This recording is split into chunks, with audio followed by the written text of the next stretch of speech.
city of Denver, the state of Colorado, you guys have been fucking amazing for the last 10 years.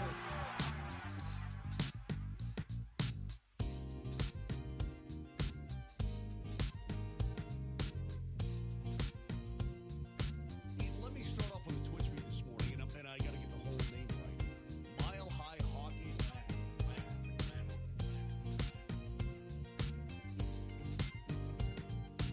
The city of Denver, the state of Colorado, you guys have been fucking amazing for the last 10 years. Welcome to the Mile High Hockey Lab.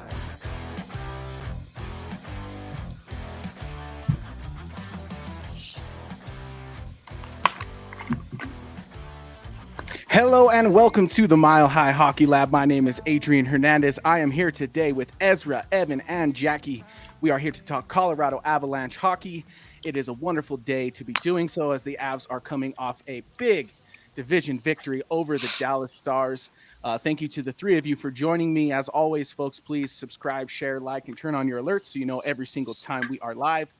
Head on over to our Spotify catalog where you can hear every weekly episode. Basically, it's kind of like a weekly recap on the entire season. When I look back, it's kind of fun. So you can do that as well.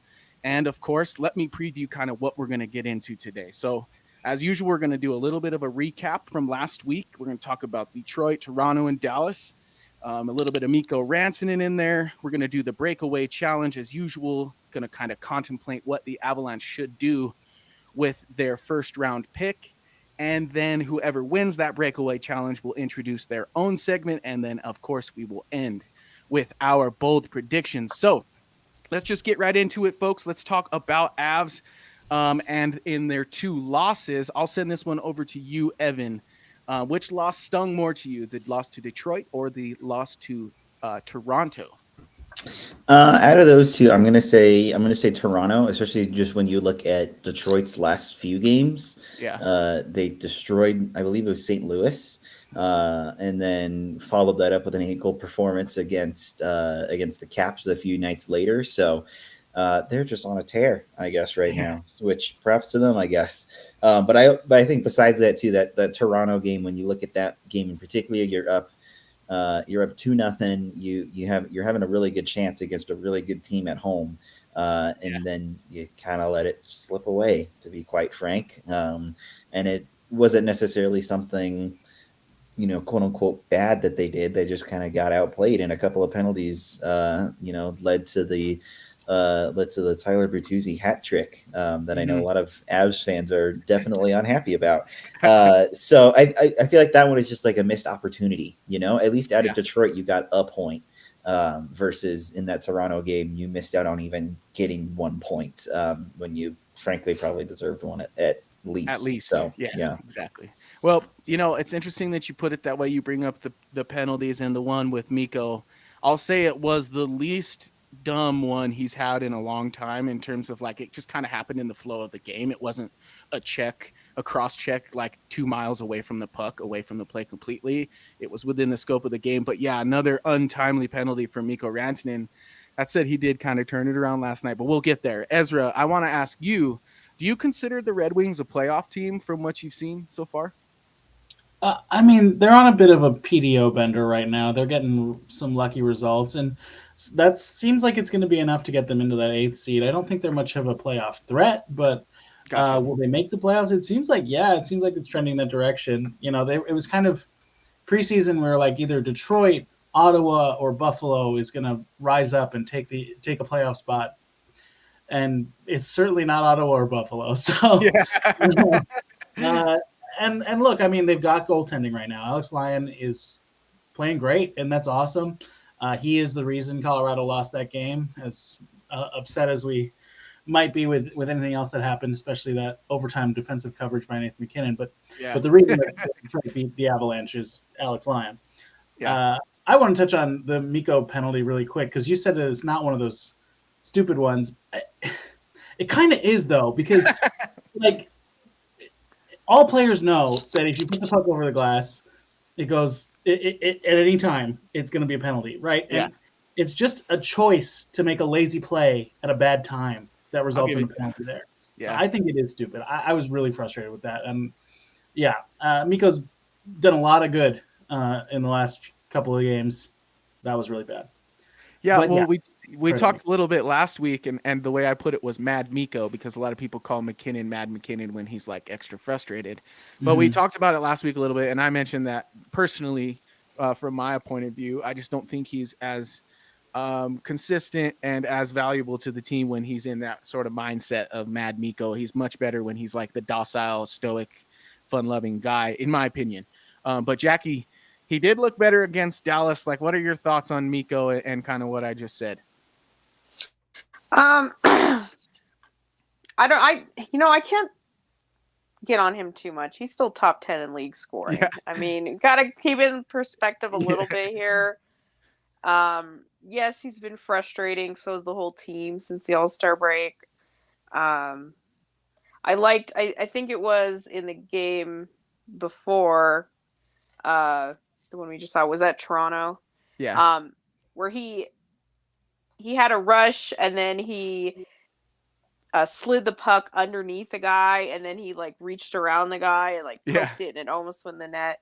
So I mean that's like vintage Moose stuff. So I think he's been doing a little bit more than just last game, and he has been picking up some points here and there. I know we'd like to see more. We'd like to see some more goals. We'd like to see more success on the power play, but the power play is not just him. So I don't know. Like I'm okay with Miko's game right now. I wouldn't say he's at his best, but I think he's getting maybe a little too much criticism in a way. okay. So that's I kind of how think, I feel about I mean, Miko.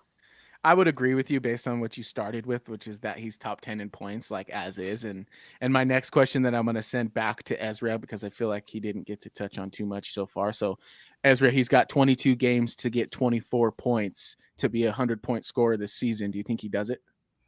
I think he does. I Yeah. think we've been hard on him for not seeming very engaged, right? And the last two games, maybe the last three Or- games, the Detroit game, he was good too. The yeah. last three games, he's been very engaged, and if he's going to be himself and be engaged, then he's going to score. And he was already scoring at over a point a game pace when he wasn't engaged. So Yeah. I think him dialing it up, it's yeah, I think he's going to make it, assuming health from everyone involved. I think it's a safe bet. Yeah, I'm with you there. The point per, just above a point per game stuff really, really sells it for me too, with the 22 games left. And like you said, he can get better. We all know that he's got even a higher level than he's shown, which is crazy. But Jackie, do you have something to add to that? Um, no, I just like I said, I'm kind of positive to neutral on Miko right now. So I just And last week you kind of said, if we're mad at Miko, are we mad at Makar? Do you feel the same about Makar then too? probably like he's had Yeah. some flashes this week, but I think he's still maybe a little bit more in his spiral than Miko is. I like he had a couple really good moments in the offensive zone yesterday, so I'm hoping that kind of starts to pull him out of his hole that he's in. But Yeah. I do think in general in this stretch, I think Makar's been a worse version of himself than Miko has been a worse version of himself. It's a good way to put it. So Yeah. I think they'll both be fine. But For yeah, for different reasons, right? I got you though. I do Yeah. kind of agree that Makar gets a little bit more rope than Miko does, and I think yes, he's earned it, but I think at other times it is a little unfair because of the big three, Miko is by far the easiest one to rag on, Yeah. and I think they all have their moments where they're not looking the best. Like McKinnon, when he is playing Mister I'm the only guy on the team. Like he can play terrible too. He can play terrible defensively. He can force things. He can ignore his teammates. He can turn the puck over all the time. So I don't know. I don't think any of them are immune from criticism, but I think Miko gets it way more than the other two.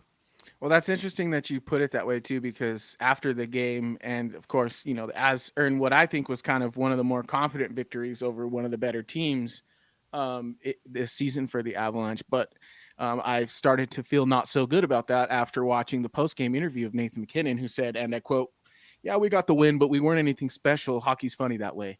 Evan, do you agree with Nate's sentiment following the Dallas victory? And what was your major takeaway if you don't or do agree with him? A win's a win, right? And you're going to take them any way that you can get them, right? Especially Yeah. right now in this stretch of hockey where you're having really tough games, and every point matters, especially against a division rival that you are chasing for a division lead. So I do agree with him though. Like, it wasn't anything super special, I guess. And I don't think it necessarily needed to be. I think if you want to look at what was special from that game, look at the depth. The fourth line got 2 goals. 2 former stars scored against their old team. That I think that's pretty special, quite frankly. That's a lot. I agree. That's something that this team has been missing the last little while, is some depth scoring. So when you're getting those contributions from the bottom 6 in particular, that's really going to help your case, right? Yeah. And I think it's something too to kind of be looking at, like, overall in the entire season, right? Like, they've shown they're capable of doing that, right? Of having depth scoring, of playing a full 60 minutes and up and down the lineup. Georgiev standing on his head, doing really well, right? And that showed last night, last night in Dallas's win. But then you look at Toronto and you're like, what went wrong there? You look at Detroit, what went wrong? It's kind of hard to read the team right now, I feel like, a little bit, to an extent. So it's just a matter of pulling it together, I guess. And that's going to be really crucial, at least moving forward anyway, especially on this 2-game road trip. You have 2 games that I personally think that they should win. But we've seen them fall against Chicago before already this season in Chicago. And Nashville's always hard to play in anyway. So we'll just have to see if they can use this momentum and carry it forward. Yeah, I hope they can. And I totally agree with you. Like, I think a common phrase I hear a lot on, like, other media outlets is like, this team knows who they are and we know who they are. Some variation of that. I don't know that that's true yet about the Colorado Avalanche. I think we don't quite know who they are. And I don't know if they completely know who they are either. And I don't think the finding out process is a negative. I just think that it hasn't quite happened completely yet. But it does feel a little bit like it's starting to come together with names coming back. Like Nichushkin is off of player assistance, set to come back sometime in the near future.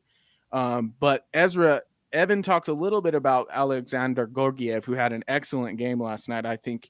Do you agree with me in thinking that was probably his best game since the All-Star break? Oh, absolutely. He had one other really good one. The details are escaping me. Probably the Rangers game. Yes, thank you. Exactly I put that one up there with last night, personally. Yeah, the Rangers game was fantastic. That was the first one off the break, so we've kind of forgotten about it a little bit because it was a lot of losses ago. But yeah, he was excellent. I think that's what Nate said about the game not being anything special is true to an extent. Like, the overall underlying statistics aren't dominant. They didn't control play the whole time, but what they did get is contributions from the guys who haven't been contributing. And Georgiev is top of that list, I would say. In an average Georgiev game this season, that first goal leads to a second goal real quick, and then there's a couple more later. But last night, I should say, that first goal, he locked it in after that, and the team in front of him played a lot better too, defensively, not necessarily controlling play all over the ice, but defensively, structurally, there was a lot less like free rushers at him, odd man rushes and such, and breakdowns in the defensive zone. So, collectively they defended him better, and individually Georgiev played better. It was good. Yeah. I felt like there wasn't a moment where I was like, oh, Georgiev, you're out of position. You got lucky there. I felt like for the most part, to your point, the defense kind of funneled things to him in a way that made way for him to play pretty square, which was a sight for sore eyes. And it's funny, as you mentioned, he was great against the Rangers and he's great against Dallas. Those are probably his 2 best in the last, how many games. One is his former team, who's probably got a little bit more to prove in that one, at least personally, whether or not he says it out loud.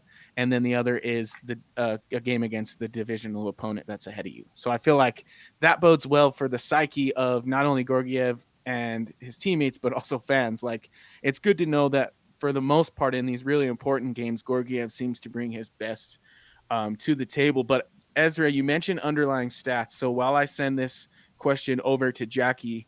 I want you to do me a favor, and will you look into the underlying stats for the Avalanche's new third line, as it were, last night, which was the Drouin, Johansson, and Parise line? Will you check that out for me?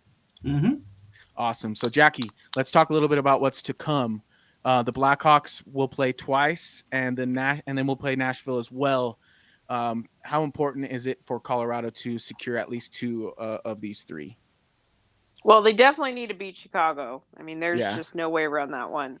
They already lost once in Chicago. They cannot let it happen again. Like, it will not be acceptable.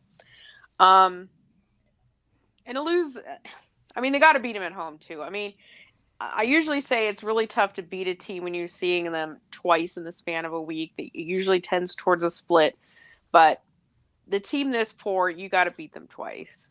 And so if they do that, then I'm okay with them not getting a win in Nashville. Like I think it was Ezra just said, they're tough to play in their building. They're playing well. Right now they're in a wild card spot. They're going to fight pretty hard to keep that spot. And it's especially important for the deadline if they don't want their team to get dismantled. So I think they have a lot of motivation.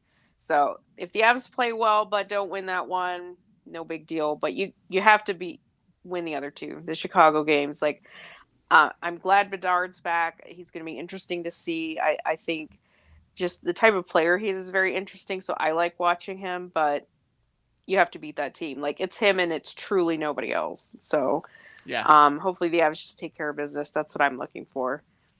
Yeah, well, I agree with that, and you guys are making my job so easy today. I love it, because the reason why I asked Ezra to go look up the underlying stats and then kind of brought forward this next week is because, as you mentioned, these are going to be the final few games between now and the trade deadline, and teams will start to make decisions on their future, like a Nashville Predators team. And it's not uncommon for the Avalanche to trade with the team, especially one that they're visiting. So keep an eye on that as usual, but I have no insight. That's just kind of me talking.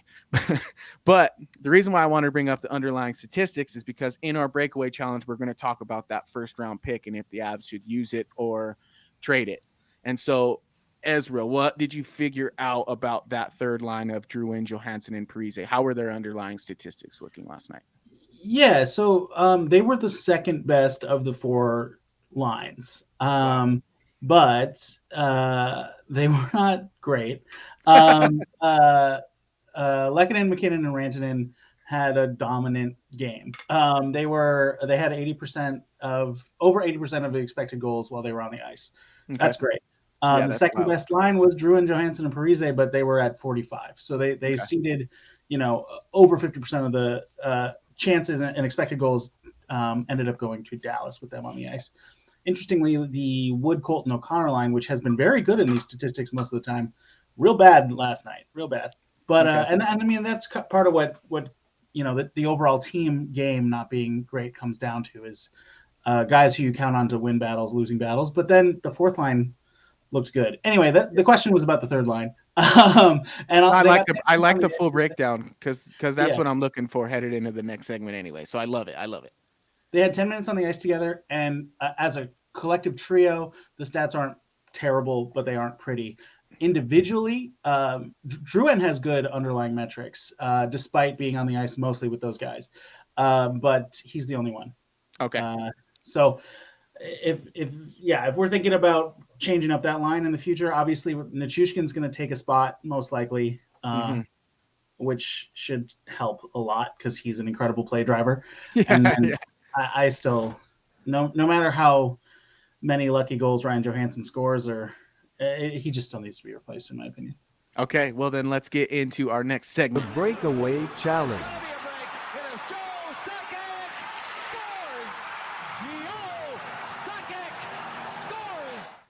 So what an excellent forward to this breakaway challenge, because what we're contemplating is what the Avalanche need to address at the trade deadline, if anything, and then kind of just looking at their, I guess, arsenal of tradable assets. One that jumps out and off the page as usual is their first round draft picks. So let's start with you, Evan, as it's been a while since we've heard your beautiful voice. But let's see and contemplate what the Avalanche should do with that first round pick. In your humble opinion, Do you think the Avalanche should trade that number 1 pick to shore up their goaltending situation and or center depth?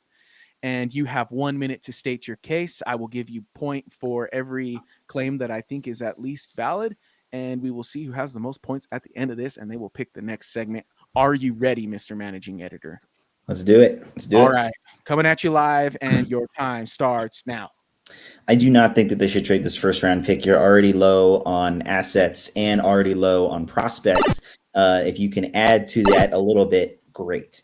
With that also being said, I want to touch on the goaltenders specifically. Annunen has done a solid job, I think. And I think I kind of speak for everybody when I say I'm still kind of a little bit surprised that he's still with the Avs.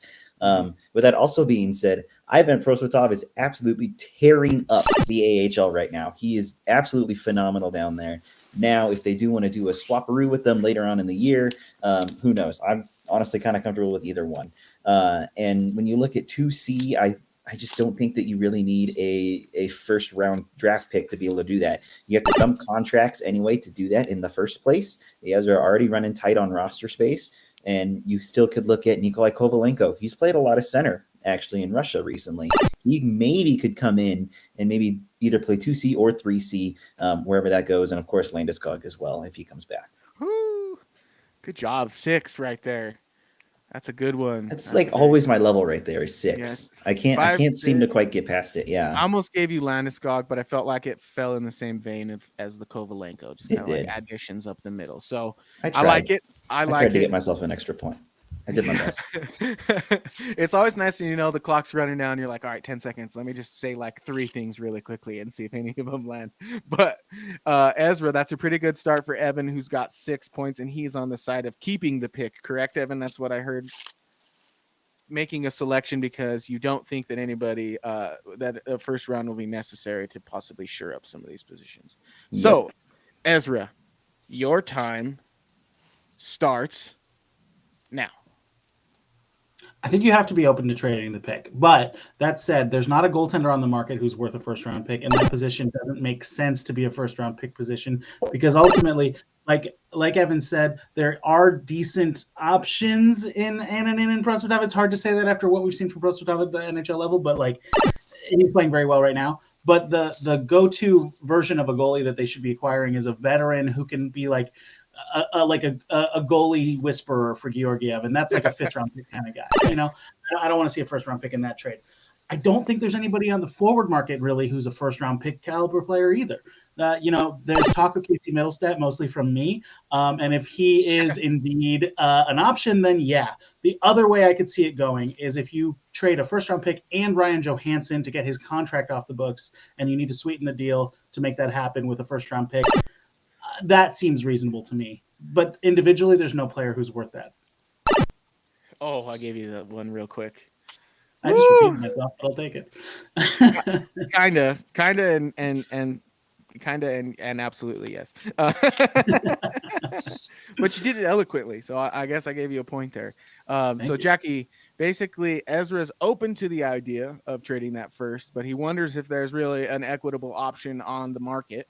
Evan, similar opinion towards that 1st round pick. I have a feeling I know what you're going to say, given our reoccurring reminder of your thoughts on the trade deadline. But let's do this anyway and see if you can get yourself another win in the breakaway challenge. So your minute starts now.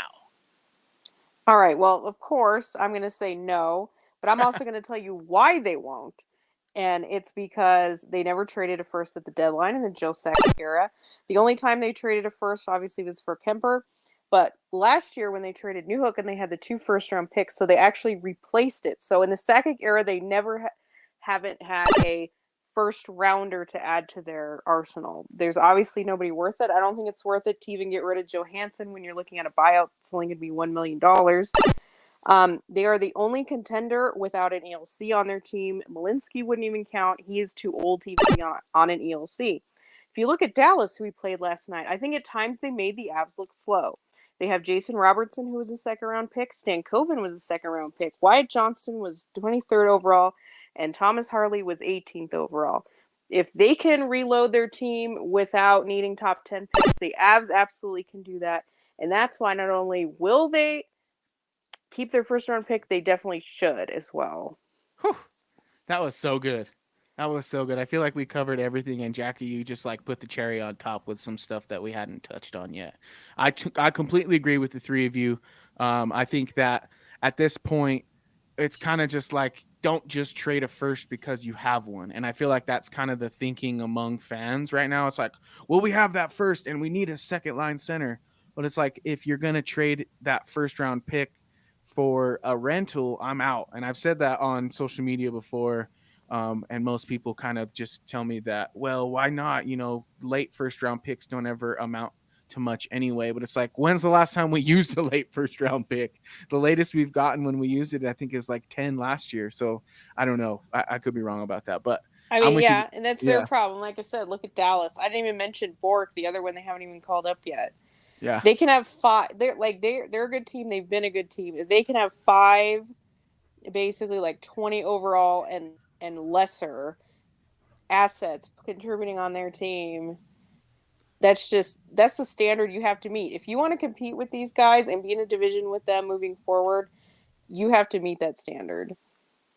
I agree. I agree with that. Well, that means that Ezra is the champion of our breakaway Good challenge job. today. Ooh. And thus he gets to introduce the next topic, Gesundheit. But Thank yeah, you're welcome. So tell me, Ezra, hopefully you've thought a little bit about this, and if not, we can open to the floor if that's something you're interested in as well. But why Oh don't you no. take the floor? I was just gonna say something. I don't know what it is, but it's something. No, I'm not. based on I that. just. Oh, okay. Adrian's noticed my tendency in this is to have not come up with a topic. Yeah, exactly. I don't expect to win, I guess. Yeah. Like No, McKinnon. well, Evan mentioned playing Nikolai Kovalenko at center, which is very interesting to me. I had read one article about that, that he'd been playing center in the KHL, and I'm like, yeah, but I feel like that's just a case where they're like, I don't know, this is our most talented guy. Let's throw him in the middle and see what happens. Yeah. But he's played wing his whole life. I don't think any of us know enough about Kovalenko to really dive in on this, but it's interesting to me. I'd be shocked to see a KHL rookie thrown into the center ice position on a Stanley Cup contender. Yeah, well, I guess, yeah, let's talk about that. Would you all feel comfortable with that if he really is a center? I Evan, mean, you I wanna- could. Go ahead. Okay, I was gonna say, if start. anyone knows Kovalenko the most, it's Jackie. So That's true. might as well ask Go ahead, her. Jackie. Yeah.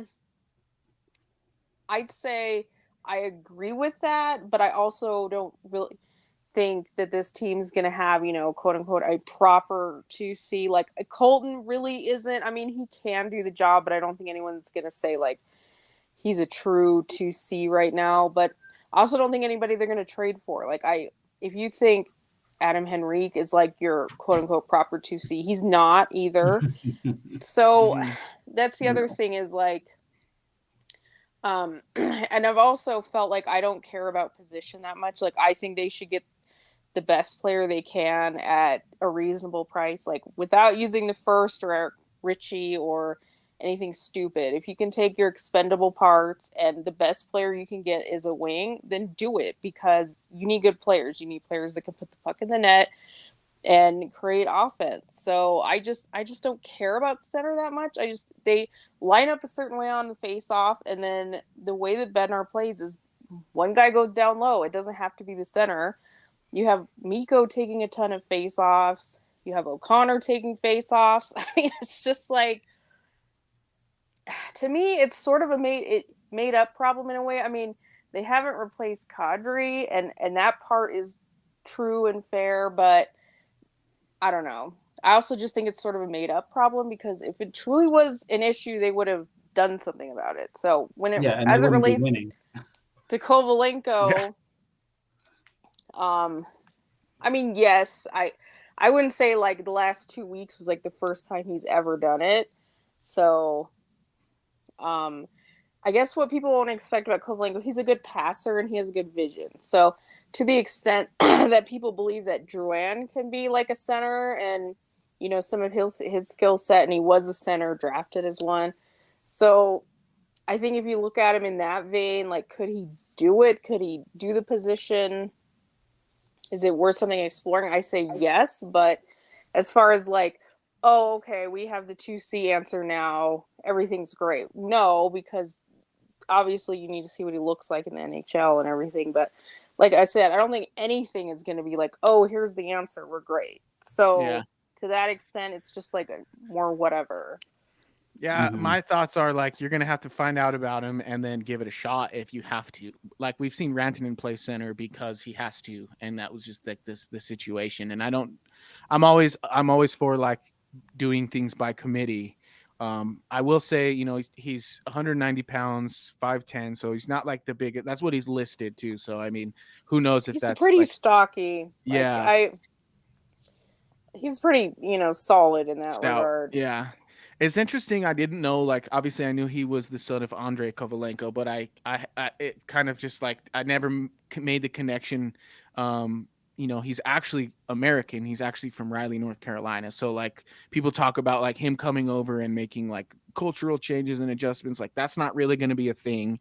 Like his whole family has been a part of the NHL his entire life. So he's going to come over and kind of be able to get with the Joneses pretty quickly and have plenty of people around him to steer him in the right direction. I say if the Torpedo are doing it and finding success, obviously the KHL and the NHL aren't a one-to-one translation, but if they're willing to try it, they're professionals too. I think the Avalanche should be. I know that like typically he's regarded as somebody who's like good in traffic and pretty deceptive. So he's somebody who can get the shot off when people are kind of around him. So I think he does have some value to the Avalanche in terms of forward depth. With the addition of Nichushkin, I think the Avs are going to have plenty of forwards to choose from that are at least serviceable and able to make up for that void at 2C in the aggregate, as I love to say. So that's just my thoughts. Oh, sorry. Go ahead. No, please. I was going to say, I think I do wonder a couple of things about this topic. Is one, has somebody like Chris McFarland, Joe Sakic, Jared Bednar, have they called somebody with Torpedo and been like, hey, can you guys try Kovalenko at 2C or at center and see how he does, and maybe try and find an answer there. And yeah, I mean, he hasn't been bad, that's for sure. Torpedo as a whole have not been very on top of their game as they were. I think you might have to fact check me on this, but I think they're 6th or 7th seeded going into the playoffs here in the KHL. So it's like 1 of the 7. Yeah. So it's one of the lower seeds. I think they're playing one of the top teams. So Kovalenko, theoretically, he could be coming sooner than maybe people expected him to, if there is a quick exit. But then again, there are still a lot of questions around Kovalenko and how he will do. You make a great point, though, Adrian, about how his family's been in America, been used to the NHL, so there won't be any sort of culture shock or changes when he comes over. But it's more so about, like, obviously, as also mentioned, the KHL and the NHL are not one-to-one exactly the same. So it'll be interesting to see how he does the first few games. I definitely do agree, though, with the idea of at least trying him at C. I don't think they're going to put him at 2C immediately. I think what they'll do is they'll move the Roaring 20s line back up to the second line, and then they'll have Kovalenko be, I guess, 3C for the time being. But it's going to be really interesting to see kind of how it all unfolds. It doesn't hurt to try. I think try it for at least a few games. If you notice it's not working, then move him back to his natural position, because obviously you still have to look at the team as a whole. You're still in a very tough stretch fighting for a playoff spot. So I don't know. It would be interesting to have him with Nichushkin. Yeah, I mean, I can see that. I do think he'll be a lot more acclimated than somebody else, but I do think he's spent a lot of time, like, he grew up in Russia, so I do think that getting him over this year and how much he's able to play will help next year. Just that he'll be way more familiar. But even if you're not calling it the second line or whatever, I think having that Russian connection, I think, would be helpful. Plus, Kovalenko's a great forechecker. Like, that's the thing you're going to notice first. Like, he is just not shy about it. And so you combine that with Nichushkin, and then you can just put whoever else on there. Right, Joe. Maybe that'll do Right something. Joe in the center. Yeah, 2 forecheckers and 1 floater. It's perfect. Yeah, exactly. So that's a good point, though. Honestly, about Nichushkin and Kovalenko. One guy to just stand and wait for the puck to come out of the corner. Hope it pops to him so he can put it Yeah, in the net. yeah, Yeah. exactly. Yeah, I looked it up, and Kovalenko moved back to Russia when he was 2. So, Oh, so it's not as yeah, okay. he Good to know. he was born in North Carolina, but then Andrei Kovalenko went back to the KHL and took him with him Gotcha. pretty soon after. So My thought about like, I think the biggest concern for me right now is watching the penalty kill lose faceoff after faceoff after faceoff. And I know that faceoffs aren't the most important thing, but on a penalty kill, they kind of are. And Ryan Johansson can't be out there because even when he wins the draws, he then turns it back over. So it just isn't like it's not an option for him to be on the penalty kill anymore. And I don't really care that much about 2C because, like we've said, they essentially can function with 2 middle 6 lines. But a 4C, maybe it's Chris Wagner, but he hasn't been killing penalties. I've liked his game, but somebody who can just win faceoffs and kill penalties needs to be on this roster, and it doesn't seem like. I think that's what they're going to trade for. Exactly. Like that's a good point. Somebody that's going to replace Wagner that, like you said, they're going to expect to win faceoffs on the penalty kill. And I hate kind of going for specialists like that, but if the price is cheap, they're going to add somebody. So whatever. That's the sort of thing you get for future considerations. You know what I mean? Like somebody just pretty close. Maybe I would rather get one who's worth a little more than that. Yeah, I mean, like Nick Dowd got hurt, but I'm sure a lot of people have talked about him online, but he's a guy where I'm like, yeah, that's 2 years at a cheap price for a guy who can really do this job, and they don't have to worry about finding out if the next Frederick Olofsson can do it, for another year. That'd be great. Yeah, that does very much sound like something the Avs like. They like term if it's cheap. So they don't like term, but then if they know that they already have an answer for next year because the guy's signed for cheap, they love that. So even if he's hurt, like I haven't heard it's not long term. So, maybe he is still kind of like something that they're interested in. Yeah, I don't know. But there's other guys like him, like Travis Boyd in Arizona, or there's other guys who are truly like smart face-off penalty kill kind of centers who can skate that aren't worth that much, but are worth a ton in this system, I think. Yeah, like Sidney Crosby. Yeah. Smart penalty killer, can skate. Yeah.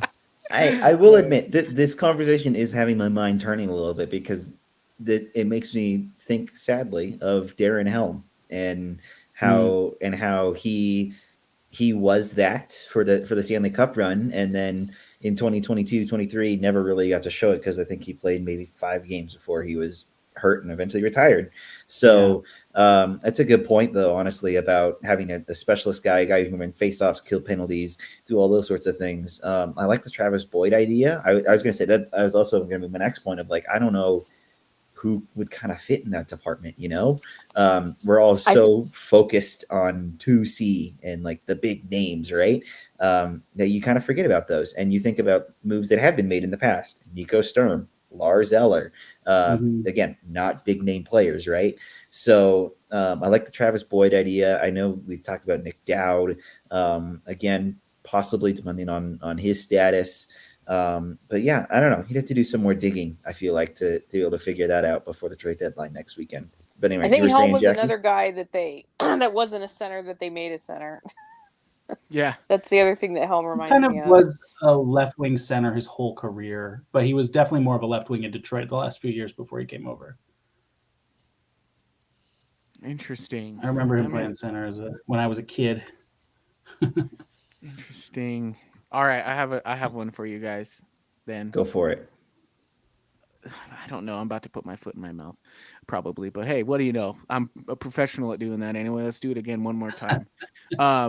What about like a guy like Capo Caco, who seems to be kind of in a weird place in New York? Supposed to be great, hasn't been as good as his draft pick was, basically. I don't know. He's intriguing. Yeah, he'd be cool, but I just don't see him as the kind of player that the Avs need or the kind of player that the Rangers want to move. Yeah. I'm just looking at I guess here's my thoughts on it, that a guy that's drafted that high kind of has to go in a pedigree for pedigree trade. Fair. is teams don't want to look like they're good because what was he, second overall? Mhm. Yeah. Teams don't want to lose the optics battle where if this guy blows up somewhere, they're never going to live it down. And so Yeah. you see guys, that's why you saw like Dubois traded for Line. You see a lot of these like sort of same for same. So I think they do want to move Kako because they actually came out and said that they don't want to use their first because they want to use it at the Sphere in Vegas. And so, which is kind of funny that a contender has admitted. Well, we'll see what Forgot about happens. that. But if they don't We want to put a guy up on the Sphere. use it, that a team has actually admitted that they Yeah. find some value in actually having a pick and making it. And so they are going to have to look for assets to move. And I do think that Kako is one of those guys, but it's going to be a very specific trade. Like I said, they're going to need it to kind of be even with the pedigree optics and then move him to a team that sees value in him. And so for that reason, it wouldn't work with the Avs because A, we don't have anything to give. Yeah. And B, how much do they want to deal with like another young player? Like this is not the time they want to have another young experiment. Gotcha. Like this is the time they want reputation, veteran, penalty kill, win faceoffs, blah blah blah blah blah. So they don't want to look at someone and say, well, can we rehab you? What does this look like? And I also think he needs a contract this summer, I think. Mm-hmm. So that's another thing. And then it's like, how much do you give him on your team? So it wouldn't shock me if he was moved, but I definitely don't think it'll be the Avs. I just thought of another name. I want Just to down the hear what rabbit people hole. think. I want to hear what people think about this name that I just thought of. The Avs love reunions, and he's on a struggling team out east. What do you think about the legend who dropped the cup, Nicolas Aube-Kubel? He's obviously not a center, but you could then maybe put Cogliano in the center on the fourth line. I'm not really sure, but that idea just spurred into my head. I would love it. I think they were way too hasty in letting him go. Yeah.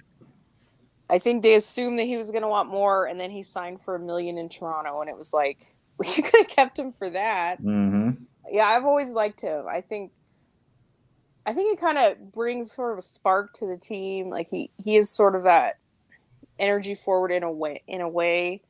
And yeah, he's not a center, but he definitely would be a nice addition on the fourth line. I'd be open to it for sure. Yeah, me too. I think if there's room for him to play at the wing, then that makes sense. That probably means that another wing is on their way out to bring in a center in my head. But like, yeah, I loved having him on the team. I'd have him back for sure. What about, since we're on the subject of rekindling, what about Lars Eller? He's a good face-off guy, but I mean, that's about as far as it goes. I'm no on Eller. I'll just say that. Yeah, the speed's not there. Yeah. The speed's not there. He's What about top Nico third. Sturm? What about a Nico Sturm reunion if San Jose will retain $1 million? I was about to bring him up too. Like you could I feel like you could with him too. You have to remind me, is he a center or not? I can't He's remember. a center. Oh, He's yeah, a center. and Okay. good face-off guy. You could. I again, you'd have to talk to San Jose about trying to retain, as you mentioned. And the Avs in San Jose have done business in the past recently. So again, I could see that relationship rekindling. And of course, Does he you have- probably find out who's going the other way. Does he have 1 year left? He has an extra year, yeah. Okay. I mean, which would be okay, but here's the other problem with San Jose. I think they only have one retention spot left, which is going to be tough because they have a lot of crap to move, but Yeah, if they can that's a good only rule. retain on one guy, Yeah, it's not going to be him. It's going to be like Duclair or Hoffman. It's interesting. Nobody wants Hoffman. I take that back. Duclair is the bank.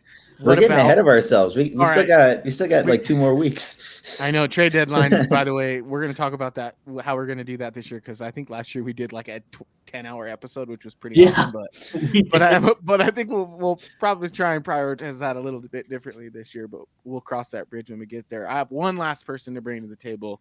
What about Mason McTavish from Anaheim? He's got 1 year left on his deal. Solid That on would the be kill. incredible. Yeah, I mean, he's good, There's- but that's not. There's no gonna way. he's restricted But that would free be agent. incredible. Come on, guys. Believe with me. Remind me of his cap hit. If you have it, I in mean, front he's of an you. ELC guy. AAV. So Oh, three. okay. His capita is 894. Yeah. Okay. So he's RFA still. Hmm. Yeah, Again, that's I would. that's a Yeah. Bowen Byram trade. That's the problem. Yeah. Like, they're not taking it and letting him go for anything less. Mm-hmm. Yeah. And in that Man. case, Probably I'm not true. in. I don't. Yeah. I don't Yeah, think that's the we're way out to on go. that. Yeah, I'm out on that. Okay. So if you wake up tomorrow and they're like Bowen Byram for Mason McTavish, and I mean, at least it's better than some of the other ideas that have been floated out there that are just Yeah, I would- complete brain dead. At least he's a good young player that can play center, but he's not nearly as proven or polished. And Bednar's not going to play him as 2C. Like, he's another No. guy that could eventually get there. So I don't really know how that works for this team. I kind of don't buy the whole you need to move a D to get a better forward. Like, D is their competitive advantage, and the second you move one of them, it's going to be like pounding the table. We need a top 4D. We need a top 4D, like going into next year's deadline. Like, it never ends. Like, it's not like you just do this once and then you're like good for the rest of your life. Like, there's a next year and there's a next year after that. And once you, like, I don't think Byram's expendable at all. I don't think Gerard is either. Like, you made your top 4. Like, that is the top 4. And that's why this team is able to play that they do. They have an identity. You can't just remove one of those guys. Because also who you're going to replace them with. Like, you're not going to be able to sign anybody near as good. Or then what? You're going to have to sign or trade for a guy to be a top 4 defenseman. And that's not cheap. So I just don't see it's the answer. Like, if we were ever going to have the Byram conversation, which I am not in, but you need to be looking at like Martin Netchas from Carolina. I love that dude. I That'd love be a that good dude. one. Yeah. That's the kind of trade that if you're going to move Byram, you need to make. And so I'm not even saying Middlestat. Like, I don't even think Middlestat's really that good, at least not worth that. Like, you have to be at the level of getting a Netchas back. If you're not getting that kind of player back, then you're not winning the trade and you're making your team worse. Yeah, Agreed. It's got to be a guy who's like fully proven that they are top 6 lock. Exactly. Arguably a number 1, like a top line lock. Let's just have Calgary retain a bunch and just bring Kadri back. What the heck are we waiting on? But the thing is the Netchas needs a contract, and he's probably going to need to get paid like $8 million. Yes, he is. Right. And so anybody that's good and decent and young that you're going to bring in is going to need bare minimum $8 million. Yep. And Avs ain't got that unless Landeskog retires. So, in which case, that's a that's another issue. And you're still losing somebody in that case. So, So, there you go, the folks. Beauty of the trade deadline, man. Yeah. The You've heard it beauty of here the trade first. deadline. You know, we at this program, we want to hold on to that first round pick. We want to hold on to Bowen Byram, and we want to hold on to Sam Girard. I think that is. And I know that disappoints a lot of people. I think a lot of people would be excited if they woke up tomorrow and those things happen. But in the long run, it's better that doesn't happen. Yeah. It's exciting, but it's like a sugar high where you crash. Yeah, right it's after. instant gratification. That's what it is. It's like, oh my god, it'd be so exciting. Just and like half of these names, like that is not even exciting. That's doing something to do something. Like we're not doing this for entertainment's sake, although it's entertaining. Let's not. let's. But I know I'm the trade wet blanket. I know this. I know that people don't want to hear about this time of year. There's 9 more days for everybody to have their hopes and dreams. Exactly. You never know. There's always a crazy trade out there in the world. But I'm sure something happens. 9 times out of 10, it's really boring. It's shuffling around lower level guys and crap for the most part. That's what the deadline is. And everyone's like, oh, it's just so boring. Well, there's a reason why. It gets massively overhyped and then it underdelivers. Yep. I will mention this because we touched on this yet, actually. And it actually is kind of pertains to, I guess, both the Avs and the Eagles, that Oscar Oleson's out now for the year with his surgery. And I know a lot of us had picked him to be a possible trade chip. Not anymore. So that even gives the Avs even less options than they already had before. So obviously hope for the best for Oscar. Really, really sucks, and just kind of continues with the theme that the Eagles have been struggling with injury all year. Well, the AHL, like there's so many injuries in the AHL. Like that's just the way it is. Like I can't even think of one person that didn't have. I think Ivan has been the only guy that's been healthy. And he's had a great year too, Ivan. Yes, and that's the thing. They better sign him. They better March 1st. Him and Callum Ritchie. I don't know what they're going to do with both of those guys. So we'll see how that goes here in the near future. So if you enjoyed that breakaway challenge segment as well as our winner segment, please head on over to our YouTube page and check out our full catalog of podcasts. We bring one to you every week. We've gotten very, very good at that now. So look out for us coming at you next week as well. But let's move on to our final topic. As we always do, let's rehash our bold predictions from last week, and we'll get some new ones heading into this week's action. I'll start with mine from last week, which was that the Avalanche would shut out the Toronto Maple Leafs for the first time since the year 2021. Anyone, not just the Avalanche, and I was wrong about that. It was looking good for like about a half a period, man. Oh, I was feeling real good. But it didn't last very long. Jackie, you said that Cale Makar would have 2 power play goals. I don't think he had 2 power play goals, but he had some power play points, if I'm not mistaken. So that was nice. He finally got his assist to beat Tyson Barrie for the most points by defenseman in franchise history. Yeah. How about he's 25 years old? Yeah, I tried, guys. I tried manifesting, but and then I gotta look at this one, Evan. Yours was that Nathan McKinnon would have a 10-point week. Oh, that was me. Oh no, Ezra. Yeah, you said that he'd have. Not.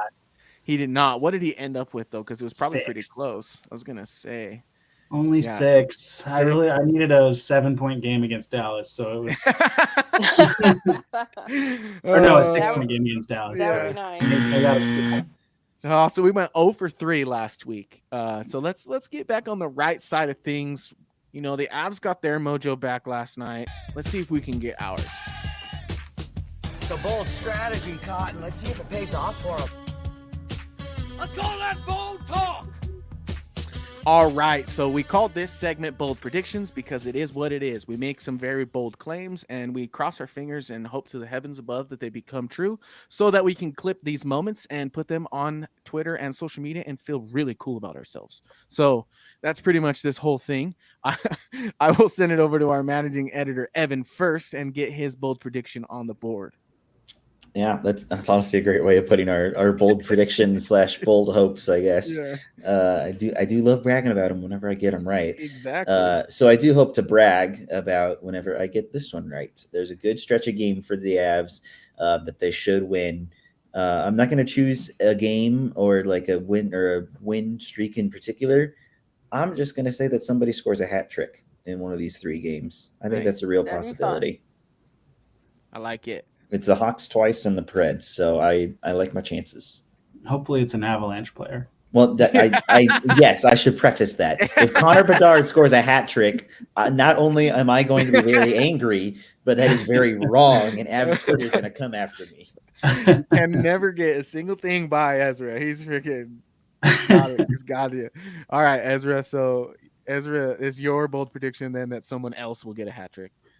No, my bold prediction, I'm going to go a little bit smaller on the point side of things this week. I'm going to say Chris Wagner has 2 points in the next 3 games. I mean, we saw in that 4th line. I was going to say we saw points from the 4th line last night, and I mean, Kiviranta getting one against his old squad, and Cogliano getting 3 months for Kiviranta. That's crazy. Yeah, last time he scored was on my birthday, which is December 7th. And I was like, wow. Hey, happy birthday, you know. But I like that. I like getting more points, more depth points. I would also, Evan, just to touch back on yours, would be so excited to see a hat trick from really anyone. But it'd be most awesome if it was like a guy named Cale Makar, because I'm just jonesing for him to have like a crazy Cale night. But Jackie, let's get to your bold prediction. What do you got for me? I wonder if Kiviranta will even be on the team when Nuke gets back.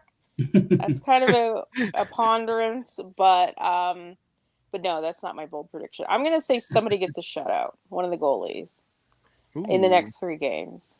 I could see that. Bednar did say, yeah, Here goes Ezra again. So I would be yeah, very when disappointed. Avs goalie gets a shutout, I'd be I very don't think I disappointed need if to Chicago. which I don't feel like I need to pick which Avs goalie since I'm saying one shutout in 3 games. Yeah, Ben I like Bernard did it. say Noonan would play at least one game. I Come would think Tuesday. maybe tomorrow, just because that Nashville game is like the bigger game. You'd probably Agreed. want Georgie to play, yeah, Yeah. but I think the same. I agree. um, All right, well, that just leaves me, and I feel like this is the most confident I've ever been that we're gonna go 4 for 4, because I feel like if one of these things happens, or a couple of these things that you guys have already said happen, mine's a no doubter, and mine is that the Avalanche will win all 3 games this week, so they're gonna go undefeated, and and you know what, to make it more bold, I'm gonna say they go undefeated and all 3 are in regulation. I have a bonus prediction because it might not Always. apply to like the next 3 games, but I'm gonna say whenever Nichushkin does play, it's probably sometime next week, he will score a goal in his first game. Yeah. Like it. Can definitely see that being a possibility. 100%. Yeah, I like Writing that it for down. sure. So I got Evan. I got you down. The Avalanche will see a hat trick this week. Ezra, I got you down for 2 points from Chris Wagner.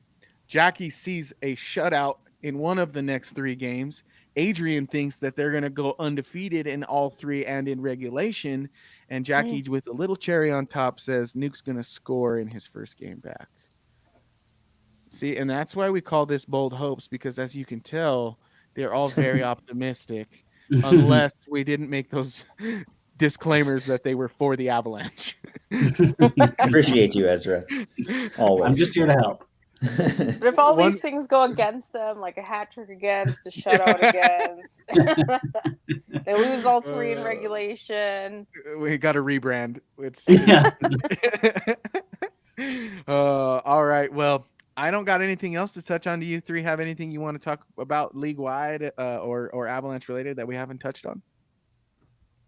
I don't think so. Not that I can think of anyway. I do wonder though, and I've been meaning to ask this for freaking ever. For our AHA, that's the wrong league. AHL gal, Jackie, about how the Eagles are kind of doing as a whole.